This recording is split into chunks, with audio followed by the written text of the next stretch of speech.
Alright, how are you everybody? Yeah, well,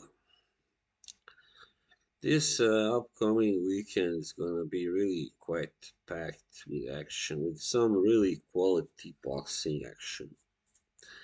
So I cannot wait to, get my teeth into it. Well, let's start first with a fight which is I'm just not gonna waste too many words on this, but Chantel Cameron is fighting Katie Taylor again, and just want to mention it because yeah, the first fight was kind of close, but still Cameron definitely won that fight, So I don't really see why the need for a rematch. Had it been some kind of disputed, decision, then all right. But anyway, they want to give her a chance to like avenge the loss. Well, I don't know. Who knows? Maybe this time it may go her way. But I think Chantel has that advantage. She is faster actually. She can throw more punches at once and all that. She doesn't hit very hard, but neither does Taylor really. I mean, you know. Don't want to sound chauvinistic or anything, but it is women's boxing, so there aren't that many women who can really hit hard, if you know what I mean. A few of them, like Shadacia Green, yeah, there are a few of them, and Mattis used to be also very, yeah. But anyway, I don't really want to predict that one because I don't know how it will go the distance for sure. That's all I know, right? And then Subriel Matias is fighting Shahjon Ergashev. It is a very interesting fight. This is, of course, at super lightweight. So, yeah. So this is actually for the IBF title, people. Yeah, and they call it junior welterweight. Well, I guess that sounds better. So let's see, both guys are even very like the same age, exact same age. However, Ergashev, who is from Uzbekistan, has 2 inches height advantage. However,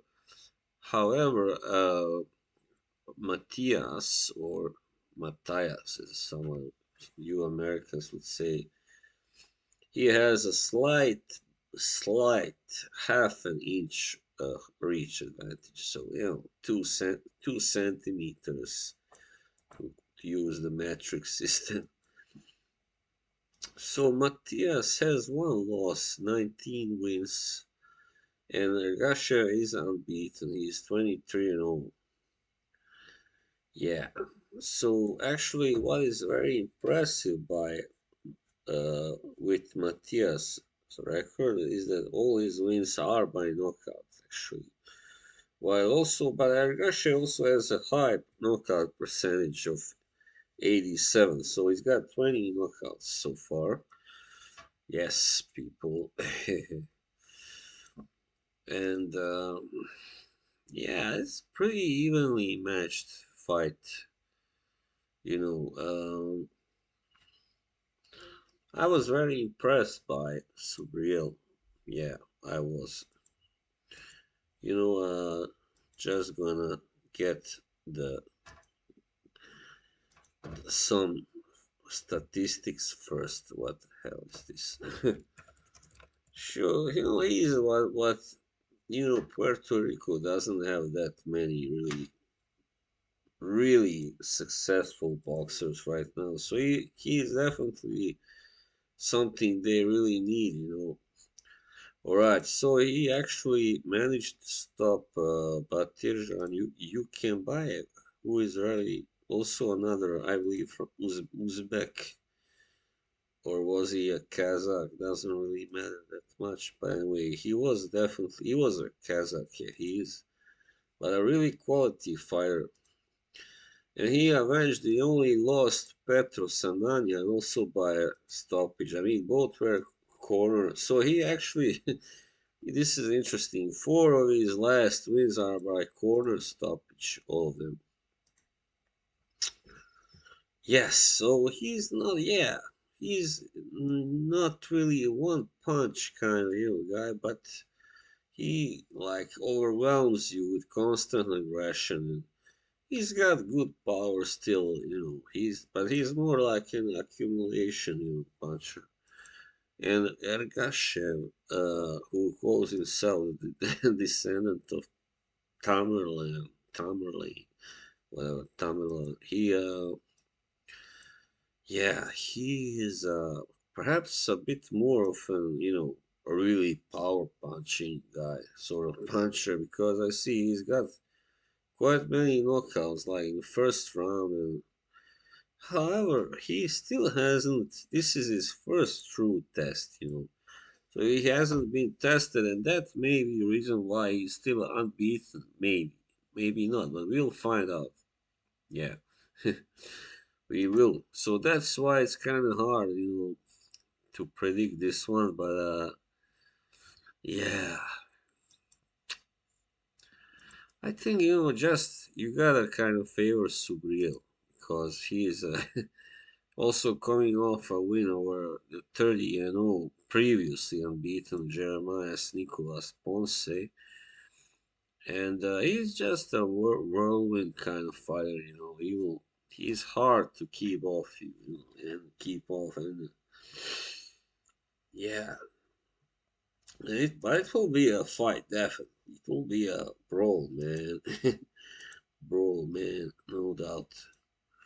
However, I kind of lean towards Matias mostly because I haven't really seen much of Ergashev. I have come across him now and then, but he does seem like a pretty good, promising, well, I don't want to call him prospect, but I guess that's what he is because he hasn't yet faced anybody, good, put it that way, despite having 23 fights.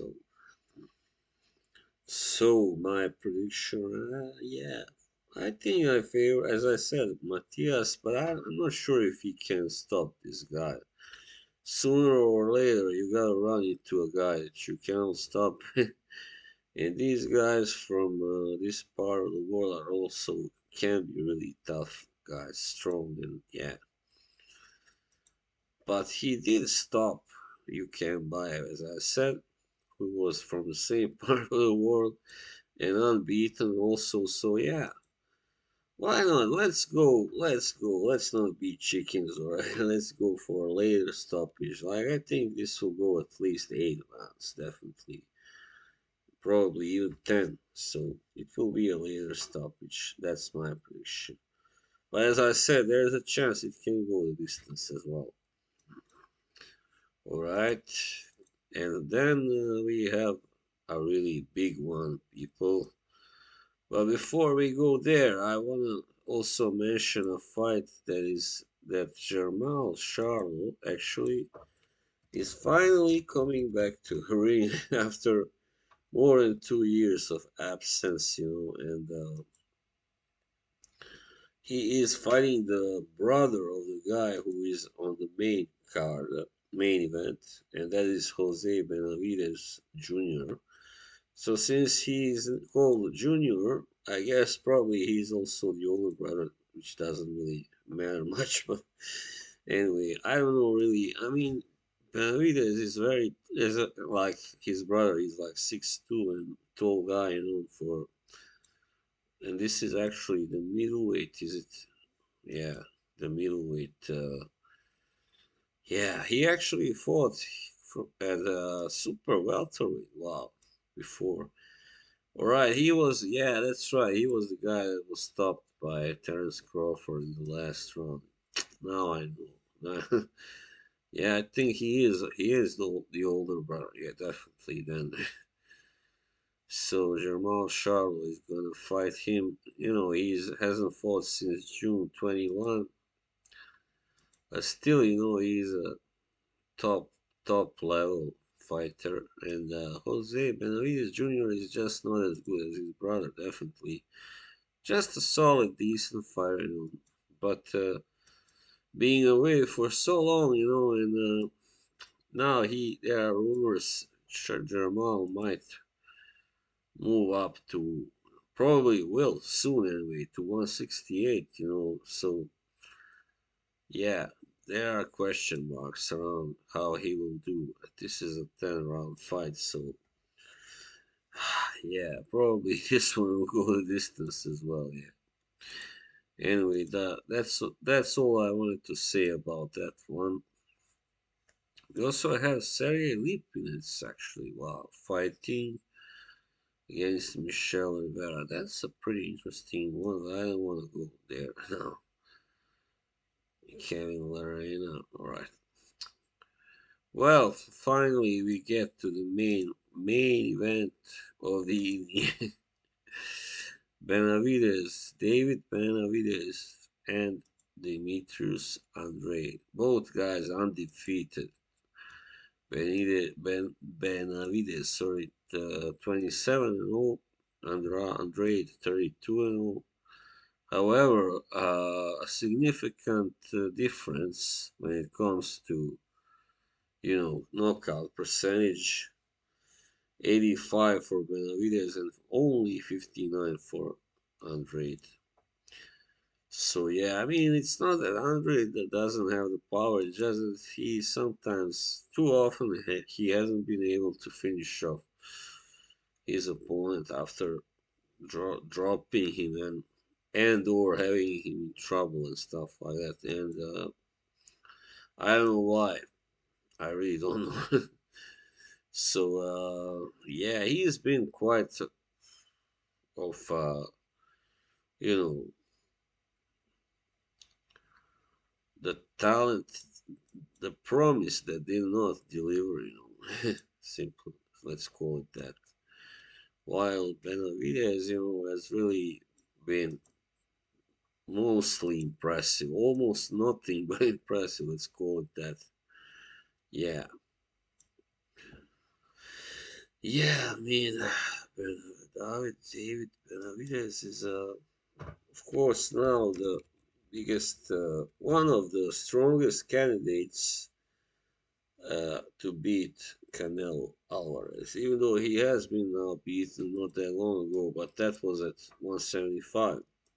So at 168, I don't think there is, except for maybe David Morello. So there, I don't think there isn't a stronger candidate to win. So this is not a title fight, which is kind of, actually it says it is, wow, damn you, boxer. For the WBC interim title. All right, well, not bad. Yeah. So you know, there isn't that much height advantage. I don't know why they put that Benavidez is 6'1" here. They're obviously wrong. He looks actually almost 6'3", but he's 6'2.5" or something.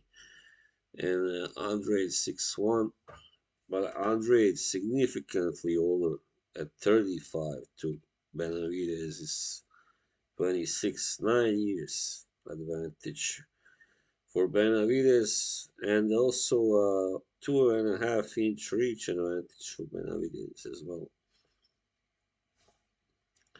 Actually, what is the big thing about this? The difference is that Andrade is a southpaw, so that might maybe pose a challenge for Benavidez, but I don't think it should really. I mean, his fighting style, when you are a brawler, when you are all out box puncher, it doesn't really make that much difference. I guess it is worse when you are a technical fighter, because trying to get past to figure out a southpaw, forget about it. That's really tough. But when you are just throwing and throwing, he cannot run away, so he cannot really escape that. I mean, yeah. So he gotta fight back for real. So, but anyway, I don't think Andre really can win at this point, and his zero has been, To put it this way, it has been there for the taking for a while now, yeah. And it should have been taken had he fought more world class fighters, but he didn't. That was the problem. He has avoided too many. I mean, he has made claims of being avoided also, but I don't think so. And yeah, so I just think it will be good for him to lose this fight because then he can either retire, but say, all right, I lost to a better, younger guy, and that's it. Or he can just, reinvent himself, I guess, and work a little harder. So, yeah. So I expect Benavidez to really kind of dominate this fight. Yeah, it will probably be kind of, competitive, but in the end, I think Benavidez will just, overpower Andrade. Yeah, definitely, I think so. Yeah, so I don't know really which round or whatever. I don't want to go there. I, we- I don't know if there will be a stoppage or anything. Maybe not, but if it does happen, it will be likely, like the championship rounds or something, 10th round maybe. All right, so that would be it for now. Thank you all who is gonna watch this, and see you. Bye.